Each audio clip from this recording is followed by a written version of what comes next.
you have to consider the SHO as the manager of that area, and his performance is based on the number of crime rate, the basically number of cases in that area. That means the higher the crime rate means that the SHO is not good at his job.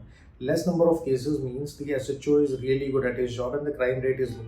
And that is the first reason why the police does not want to register the FIR, does not want to investigate, despite the fact there are certain categorical allegations made by the victim or the complainant or the informant for that matter, and the information reaches the police.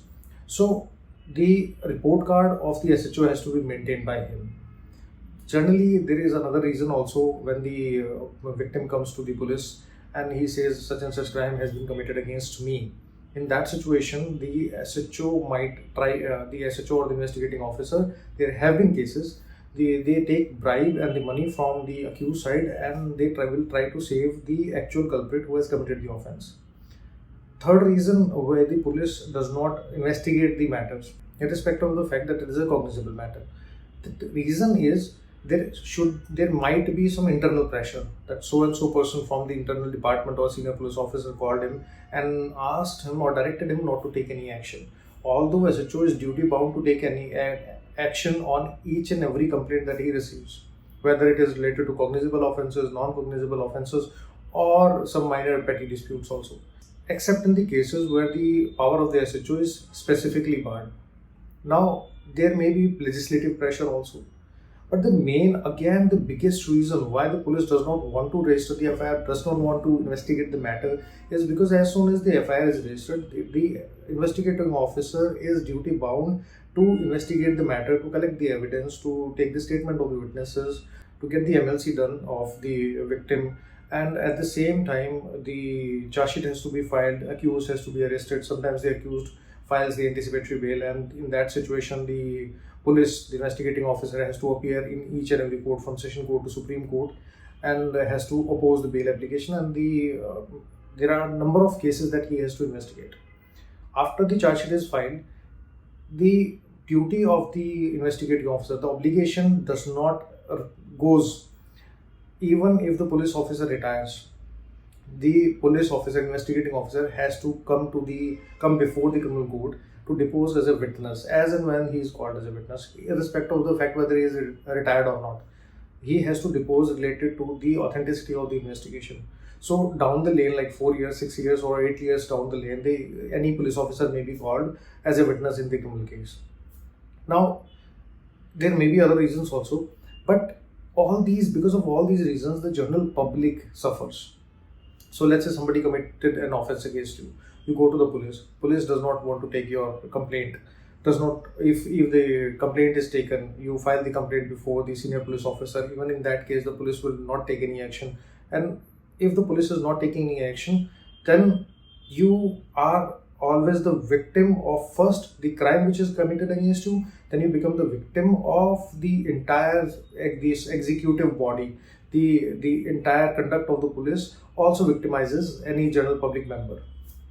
Now, for that, this issue was within the mind of the framers of body which actually drafted the CrPC before 1973, and they knew it that the police might be corrupt, might be under legislative or executive pressure. The police will try not to do its duty. So that is why every police station has to work under the supervision of a criminal court. In some areas it is called the Ilaka magistrate, in some areas it is called the judicial magistrate, in some areas it is called the court of the metropolitan magistrate. And this police station, and there may be a number of police stations which works under that particular magistrate. So in the CrPC itself, there is an exclusive power which has been given to the magistrate court, and that power is under section 156(3), and that is generally exercised by the criminal code when the police first does not register the FIR. Second, if the FIR is registered, the police is not investigating properly, even despite the fact that the name of the accused or the culprit or the actual culprit has been mentioned in the FIR. The police sometimes do not arrest that person and will try to save him from the entire case. They refrain from taking the statement of the relevant witnesses. So in this kind of situations, the Supreme Court since 1990, when the judgment of State of Haryana versus Mishan Lal was passed, till 2013 and 14, when this judgment of Lalita Kumari versus State of UP was passed by the Honorable Supreme Court, Supreme Court has categorically stated two things. First, if the police officer does not register, first of all, the police officer is duty bound to register the FIR in case the cognizable offence is made out. If the police does not register the FIR, then the senior police officer can direct the registration of the FIR. But generally, it doesn't happen. So, the criminal code under 156(3) has the power to direct the police to register the FIR and investigate the matter. Even if the court says that you have to investigate the matter, the registration of the FIR is a part of that order itself. It is mandatory to register the FIR. And if during the investigation, for any purpose, let's say the IO is not cooperating or the investigation is not going as swiftly as it should, the investigation is one-sided in favor of the accused itself, in that case, the magistrate has the power to monitor the investigation. The magistrate can pass appropriate directions.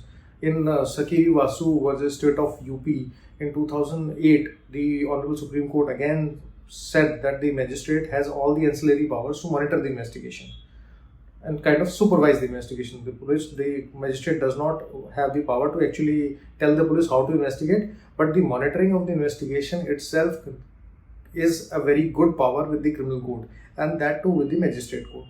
So if any person has any grievance related to the police, that is related to the inception, that is the registration of the FIR, or any person has the grievance the police is not investigating properly, whether it is for the side of the accused or for the side of the complainant, then the magistrate can exercise the powers under section 156(3) CrPC. Now you would ask me, the procedure of the criminal code might be very complicated, but for 156(3) it is a very simple procedure. You just have to convince the court that for what purpose the investigation is necessary. It might be because of the seizure of the weapons. It might be because of the ascertainment of the identity of the accused. It may be because of getting the call data records. It may be because of the getting the FSL done. It might be because of identifying the relevant witnesses, taking the CCTV footages also. So in all those situations, the criminal code has ample powers, and it is exercised in most of the cases as soon as the court is of the opinion that in those appropriate cases the police is not doing its duty. And even after the orders of the court, if the police is not investigating properly, in that case the criminal code has again one more power under section 156(3) itself, which states that the criminal code can direct the action to be taken against the delinquent investigating officer who is not obeying his duty, because police is duty bound to complete a just, proper and fair investigation.